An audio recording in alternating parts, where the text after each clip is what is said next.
तो आज फिर से आपका हमारे चैनल पे स्वागत है।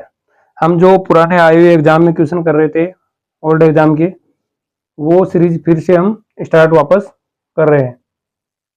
मैं 4 वीडियो अपलोड कर चुका हूँ, ये 5वां वीडियो आज इसका है।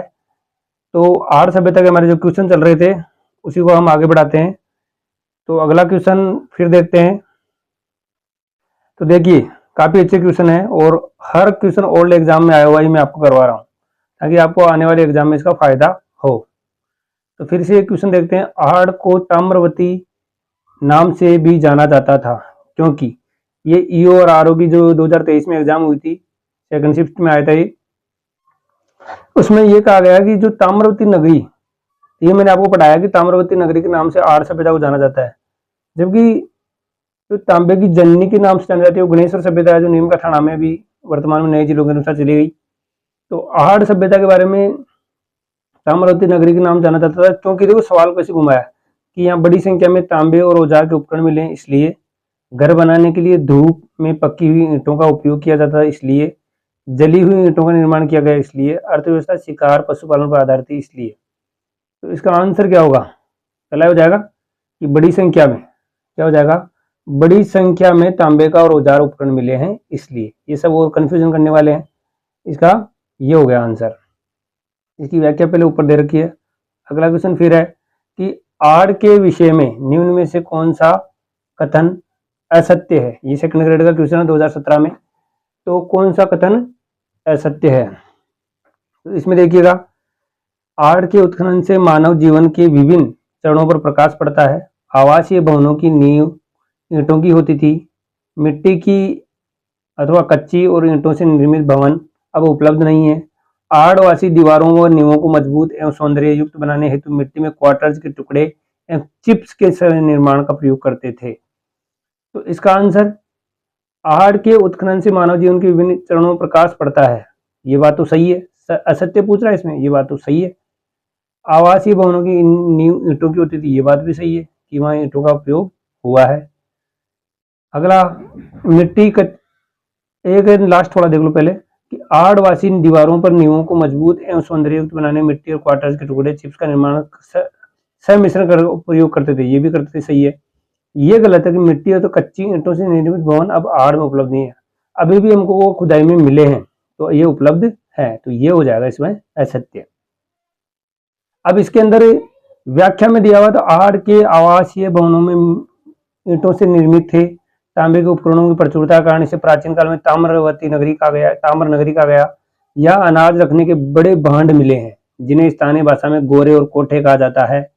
आहड़ के विशिष्ट आकृति के बर्तनों को ब्लैक एंड रेड वेयर यानी काले और लाल मर्दभांड के नाम से भी जाना जाता है। इसकी व्याख्या हो गई, तो ये भी मैंने आपको पहले बताई है।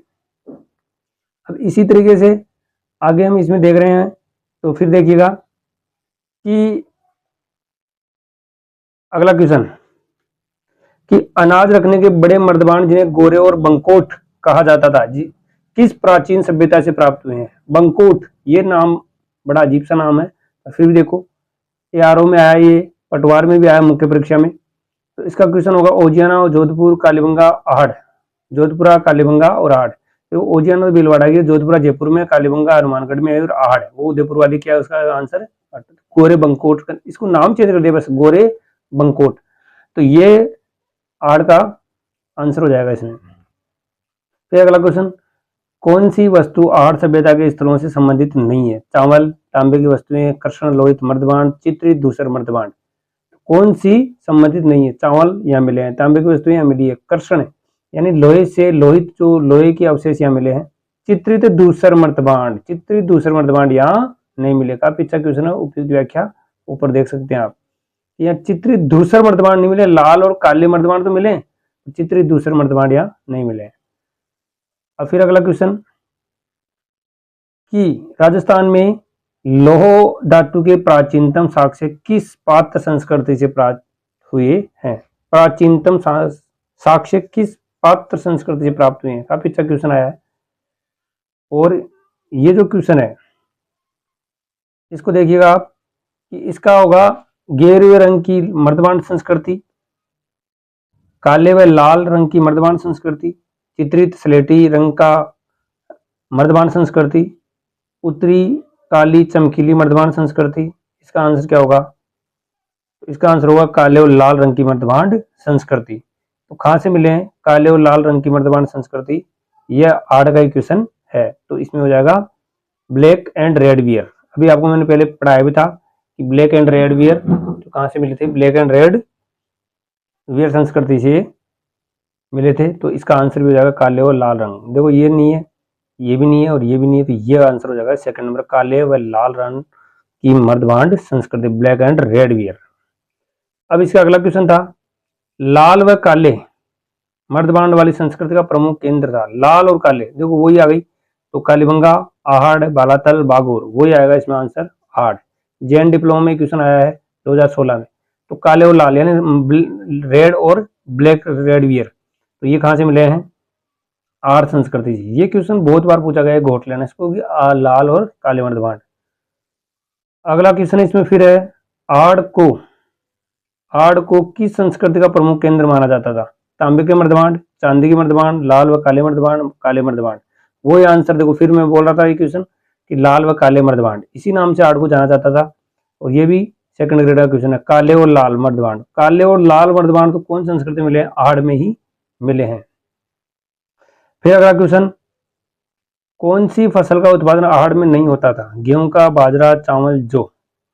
अब देखो यहाँ पर इस क्वेश्चन में थोड़ा सा अलग है कि इसकी व्याख्या पढ़ लेते हैं एक बार। 2019 का सेकंड ग्रेड क्वेश्चन है कि आहड़ सभ्यता के लोग गेहूं, ज्वार, चावल खाद्यान्नों के रूप में उपयोग करते थे। तो इसमें देखो गेहूं हुआ तो जो भी हो सकता है, तो ज्वार और चावल। तो इसके थोड़ा क्वेश्चन को इसमें क्लियर हुआ नहीं था कि इसमें आंसर कौन सा किस तरीके से माना गया। तो ये क्वेश्चन थोड़ा उस तरीके से है। तो इसमें गेहूं भी है, ज्वार भी है, तो ज्वार भी, और चावल भी मिले हैं तो चावल मिले है, गेहूं भी मिला है। तो इसके लगभग ये तो है इसमें चावल और गेहूं। तो जौ और बाजरा, तो जहाँ गेहूं है तो वहाँ जो भी होते होंगे। तो यहाँ पर चावल और चावल तो है ही, इसलिए थोड़ा इस क्वेश्चन के उस तरीके से मतलब कि इसका सही आंसर तक हम इसमें देख नहीं सके कि सही इसका आंसर होगा क्या वैसे।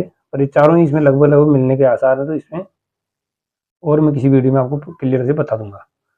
फिर यहाँ आहड़ के उत्खनन से प्राप्त कौन सी सामग्री बाह्य संपर्कों का संकेत देती है? ताम्र उपकरण, सेलखड़ी, लेपिस लाजुली और टेराकोटा। देखो इसका आंसर होगा लेपिस लाजुली।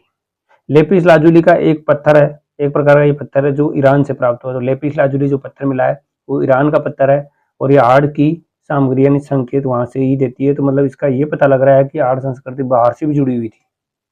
इसे ये था कि संपर्क इनका विदेशों से भी था। अब इस तरीके से अगला क्वेश्चन, दो प्रकार का चूल्हा बहुत प्रकार के बर्तनों के साथ सिलबट्टा, पेन निम्नलिखित में से किस स्थान से खुदाई में मिले हैं? तो आहड़, कालीबंगा, बागोर, गणेश्वर। इसका आंसर हो जाएगा आहड़। दो मुखा चूल्हा व बहुत प्रकार के बर्तनों के साथ सिलबट्टा, पेन निम्नलिखित में से किस स्थान से खुदाई में मिले हैं? तो आहड़ से मिले, साफ सिलबट्टा आ रही है इसमें। देखो व्याख्या में, आहड़ के मकानों में एक से अधिक चूल्हे मिले हैं। यहाँ रसोई से 2 या 3 मुंह वाले चूल्हे अथवा बलुए पत्थर के सिलबट्टे प्राप्त हुए हैं। यहाँ घर में एक साथ 6 चूल्हे जलने का भी अवशेष मिले हैं। तो इससे ये भी पता लगता है कि आहड़ संस्कृति है, वहाँ पर संयुक्त परिवार के होने के चांस भी ज़्यादा थे, तो वहाँ वो भी हमको मिलते हैं। इस तरीके से मैंने यहाँ तक आपको लगभग इस किताब के 10 पेज हो गए हैं, यहाँ तक मैंने करवा दिए 5 क्लासों में। ऐसे करके मैं पूरी किताब ही करवाऊँगा आपको, और साथ में एनसीईआरटी और या फिर 10वीं तक की जो अभी किताबें चल रही है राजस्थान बोर्ड में, आरबीएससी में राजस्थान अध्ययन की, पहले वो। तो इस तरीके से कोई सी भी हम स्टार्ट कर सकते हैं और मैं आपको पूर्णतः पढ़ाऊँगा अच्छे से। तो आप पढ़ते रहें, चैनल पर बने रहें। धन्यवाद। जय हिंद, जय भारत।